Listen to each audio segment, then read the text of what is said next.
Okey. Macam mana didik hati ikhlas dalam buat pengorbanan? Ni korban ke ataupun pengorbanan?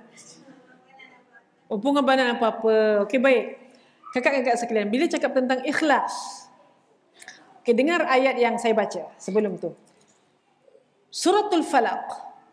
Qul a'udzu birabbil falaq. Maka falaqnya diambil daripada falaq.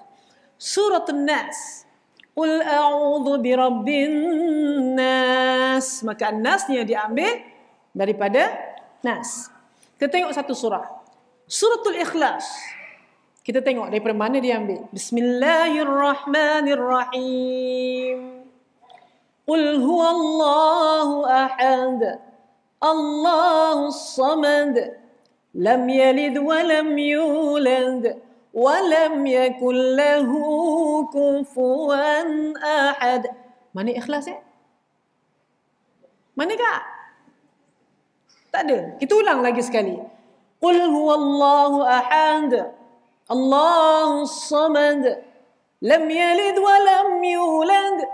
Walam yakul lahu kufuwan ahad. Ada? Ada ayat ikhlas? Mana ikhlasnya? Begitulah rasa ikhlas yang tak jumpa pada zahirnya. Ikhlas ni susah nak sebut kak, hanya Allah saja yang tahu. Maka apa kerja kita? Kerja kita adalah berlatih ikhlas walaupun perlu buat ikhlas. Tapi tak payah cakap saya ikhlas. Ikhlas tahu. Ha gitu dia kata. Ikhlas ini adalah kerja hati. Ikhlas kerja hati. So hanya yang jaga hati saja yang tahu. Maka buatlah dengan hati-hati, dengan penuh hati. Wah, tinggi tu ayat tu. Okay? So biarlah Allah yang tentukan. Sebab itu setiap amalan, endingkan amalan dengan taqabbalallah. Endingkan dengan taqabbalallah. Ya Allah, aku tahu aku sembahyang ni ada yang tak sempurna, orang baru belajar, contoh. Maka ya Allah, kau terimalah solat aku walaupun ada kurang ya Allah. Aku baca Quran ya Allah, ada salah tajwid, ada gunnah yang tidak pada gunnah, ada idgham yang bukan pada tempat idgham, ada ikhfa yang bukan pada tempat ikhfa ya Allah. Ampunkan aku ya Allah. Taqabbalallah. Terima ya Allah kekurangan-kekurangan aku ya Allah. Terimalah ya Allah. Allah Maha baik kot. Taqabbalallah. Lepas korban. Habis korban tu sebab kalau boleh tengok, ajak anak-anak tengok ini kambing kita walaupun seekor. Ini kambing kita nak. Habis saja sembelih, tengok kambing tu disembelih. Salam. Taqabbalallah. Taqabbalallah. Semoga Allah terima korban kita. Sebab apa? Ada orang buat korban Allah tak terima. Ada orang buat haji Allah tak terima. Ibu-ibu yang dirahmati Allah, ada satu kisah. Saya pendekkan saja kisah ni. Yang mana kisah ni, haji pada tahun itu banyak yang ditolak. Bukan mabrur. Bukan mabrur. Tapi kerana amalan seorang lelaki ni, maka haji orang pada tahun itu semua diangkat menjadi mabrur kerana seorang lelaki. Yalah, saya pun tak ingat detail siapa yang dapat cerita ni. Jadi dia orang cari siapa lelaki ni. Ulama ni lah, orang-orang alim ni bermimpi, mimpinya benar. Orang alim ni, alim ulama, mungkin mereka wali ni mimpinya benar. Jadi dia cari siapa lelaki ni. Cari. Siapa lelaki ni sehingga mengangkat umrah orang lain menjadi mabrur. Dapat jumpa lelaki ni, rupanya dia tak pergi haji pun. Dia tak pergi haji pun. Tapi apa dia buat? Rupanya dia ni hanyalah seorang tukang kasut. Tukang kasut yang menyimpan cita-cita, yang mahu tapi tak mampu untuk pergi haji. Simpan duit sikit. Sikitlah, mungkin mereka pun duduk dekat area Timur Tengah juga, jadi tak adalah macam kita berboleh-boleh ribu kan. Sampailah cukup jumlah untuk dia pergi haji. Tak salah saya dalam 300 dirham, macam itulah. Ya? Bismillah. Jadi ibu nak jadikan cerita, isterinya mengandung.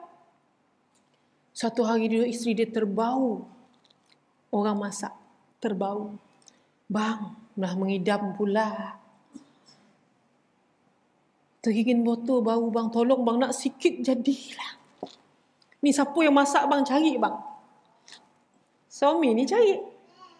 Dapatlah cari siapa yang masak. Dia pun cakaplah dengan tukang masak ni. Dengan tuan rumah lah. Dia cakap, boleh ke nak sikit lauk, isteri saya mengidam. Lepas tu perempuan ni cakap, menangis dia. Dia cakap, tuan, saya tak boleh bagi. Kerana makanan ini haram untuk tuan, halal untuk saya. Haram untuk tuan, halal untuk kami anak beranak. Kenapa? Dia cakap. Haram untuk tuan sebab binatang ini adalah keldai. Keldai kan tak boleh makan. Dia macam kuda, kuda boleh. Halal untuk saya kerana kami tak ada benda dah nak makan. Anak saya boleh mati kalau saya tak makan. Jadi, dia bangkai keldai.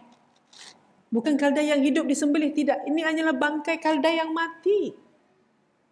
Yang diambil untuk jadi lauk makan anak beranak.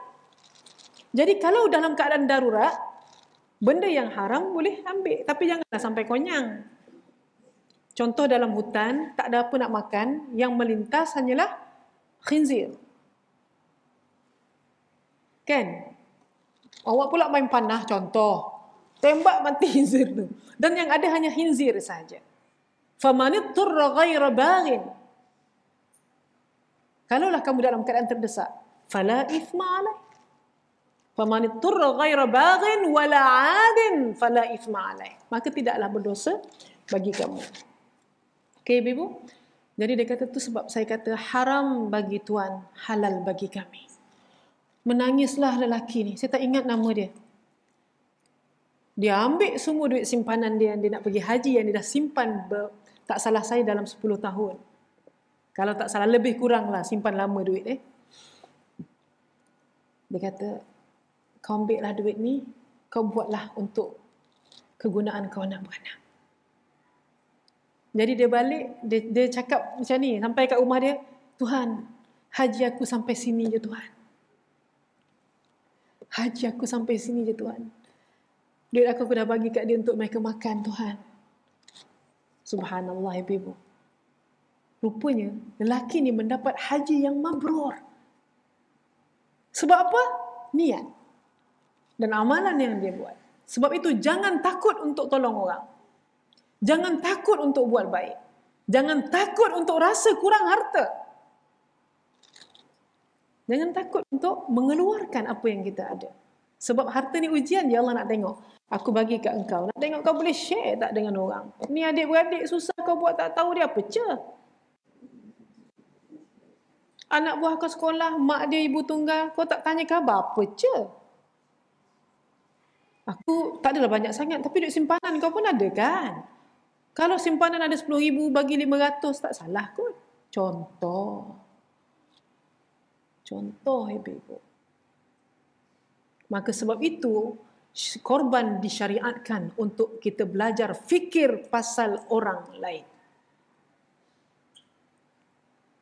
Sebab itu zakat dirukunkan supaya kita fikir pasal orang lain.